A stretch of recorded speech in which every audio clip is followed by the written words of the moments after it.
لقد كان لسبع في مسكنهم آية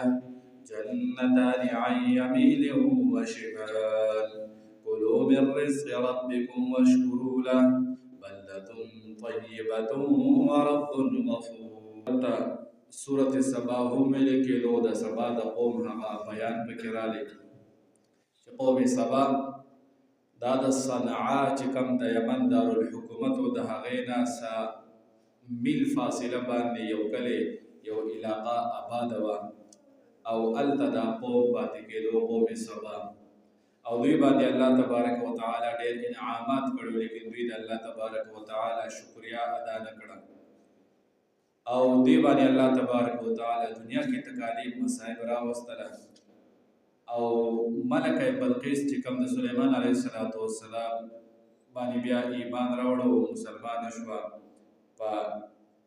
19 پاره کې د هغې واقعات تیر شوي دي نو هغه هم د دې قوم د سبا نه و په دې علاقه باندې او په دې قوم سبا باندې حکومت کړی و او دوی ته هلته د اوبو انتظام نه و دوی له یو ډیم جوړ کړی و غټ ډیم باراني اوبه بسونه راتلې هغه به په هغه ډیم کې جمع کېدې او په هغه ډیم باندې 3 دروازې لګولې وې یو په سر کې یو په منځ کې یو په اخره کې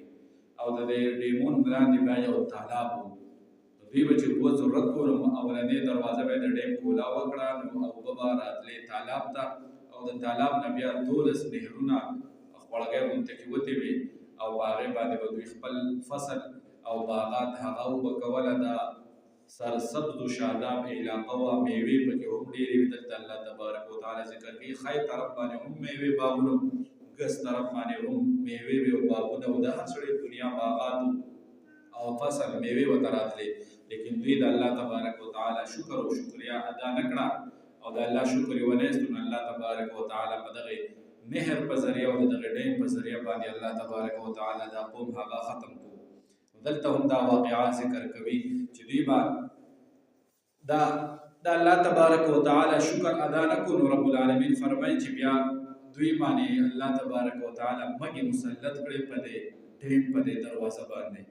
او دا ډیم ته دروازې او دا یخونه چې کوم دا به هغه ورو خوړله نو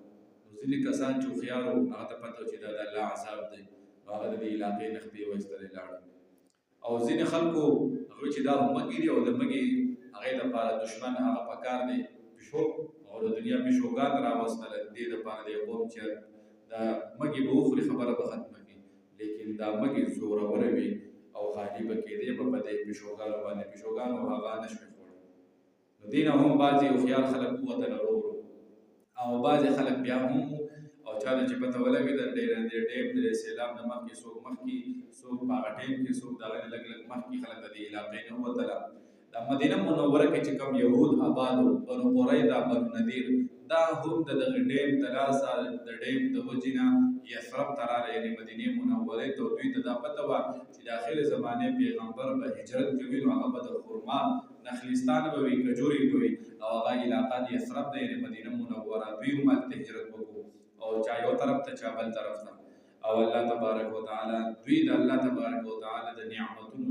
شکریا ادا نه کړه الله تبارک وتعالی هغه باغونه هر څه ولا ختم کړل دلته قرآن کې الله فرمایي چې هغه دوه باغونه ښی طرف ته او ګس طرف ته مطلب په یو طرف باندې هم باغات او په بل طرف باندې هم باغات لیکن چې د الله شکریا یې ونیستله الله تبارک وتعالی ولې دا دوه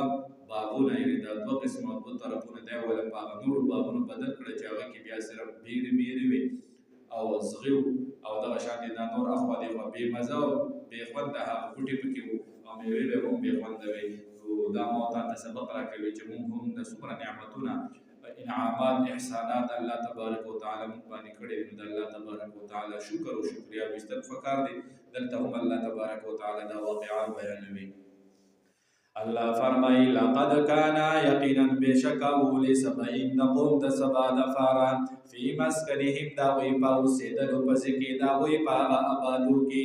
آیتون هغه نښه وه د الله تبارک وتعالی په قدرت باندې دا هغه نښه وه چې الله فرمایي جنتانې دوه باغونه وو قطارونه د باغونه وو عن یمین و شمال یو ښی طرف ته او بل ګس طرف ته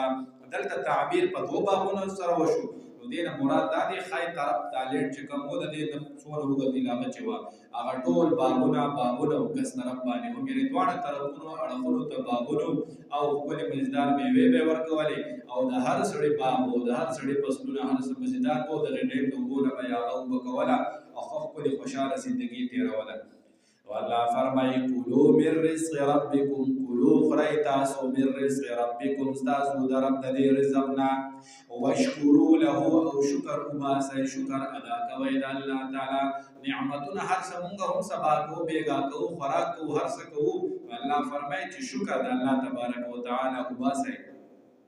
والله فرمای بلدة طیبة دا خاریه وا صفا سوتره وا ابو هوا د دې ښایسته وا مزیدار وا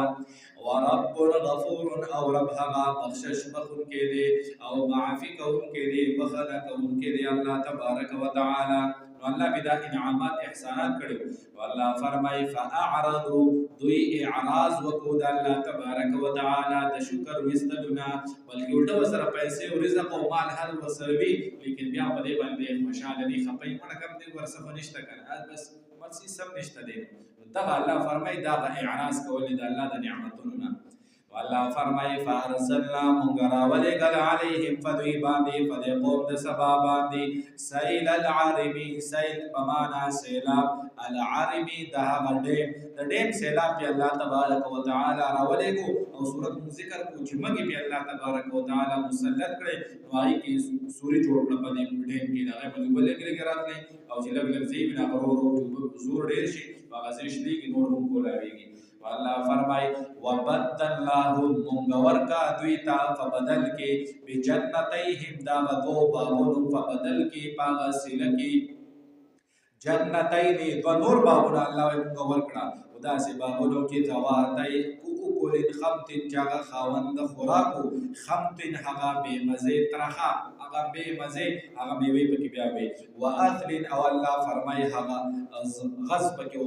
غز بیا تفسیر ذکر کړی هغه بوټي او ونې ته وایي چې میوې هم نه وي او سورې پسې هم نه وي یعنې اسقا بوټي یادې وي او الله فرمایي وشیء او لکسس من صدر قلیل دا هغه بیرولونه لږې د بیر ونې وي چې هغه یې او دغه بېمزې میوې پکې وي او دغه شانې دا بېمزې کمې هغه بوټي دا پکې وي یعنې خشاک و دا عام چې په دې خوړو باندې داسې بوټي پکې الله تبارک وتعالی راویستل او هغه اصل باغونه چې هغه ول الله تبارک وتعالی ختم کړه د څه د وجې نه شکر ایستو نه د شکر نه ایستو د وجې نه. الله فرمای ذالک دا جزیناهم مونږه سزا ورکو دوی ته بما کفروا فسبب د دې چې کوم کفر کړو دا شکر کړي و د الله تبارک وتعالی د نعمتونو وهل نجازي الله فرمای مونږه سزا نه ورکو الا الکفور مگر ناشکر خلق ته چې شکر د الله تبارک وتعالی نه وباسي. وجعلنا بينهم الله فرمای مونږ زولو د دوی فمنس کې د قوم سبا فمنس کې وبين القرى او فمنس د هغه کلی کې التي هغه کلی هغه علاقه بارکنا فيها چې مونږه برکت اچولې او فيها فاغي کې یعنې متصل لارې به مطلب دې نه پروات شو پرخېلونه تو تکان کلی برالي بیا وسې مټکنۍ کلی رالي بیا وسې ترې راله ډېرې جوړګرام ځای په ځای سفر د دوی ډېر لنډ و یعنې هر طرف ته به علاقه راتله کلي به راتله نو هغې کې به خپل ضروریات پوره کوله خو په امن سره به ګرځېده. والله فرمایي قرآن ظاهرة قرآن کلی و ظاهرة چې کوم ښکاره و په نظر به راتله یو کلی به تېر شو بیا به دویم کلی رالی بیا به درېم. والله فرمایي وقدرنا مونږ اندازه کړي دوی لپاره فیها په دغه علاقه کې السیر هغه رفتار او سفر او مزل کول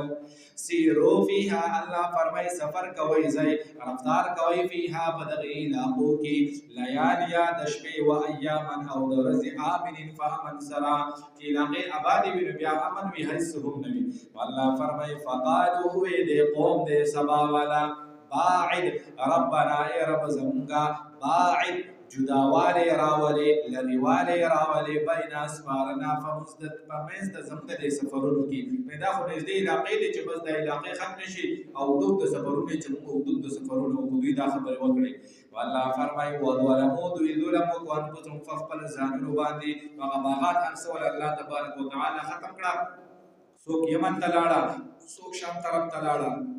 څوک یو طرف ته لاړه لکه موږ چې بنو قریظه بنو نذیر مدینه منورې یثرب ته راغله. والله فرمایي فجعلناهم وګرځول دوی لره احادیث هغه قصې د عبرت خلک من بینهم موږ دلته قرآن کې بیان کړو. الله فرمایي موږ وګرځوله دې خلکو دا خبرې د دوی خلکو دا حالات دا قصې موږ وګرځولې د عبرت دپاره چې سړی د عبرت او سبق واخلي چې د الله شکر ایستل پکار دی په هر حال کې.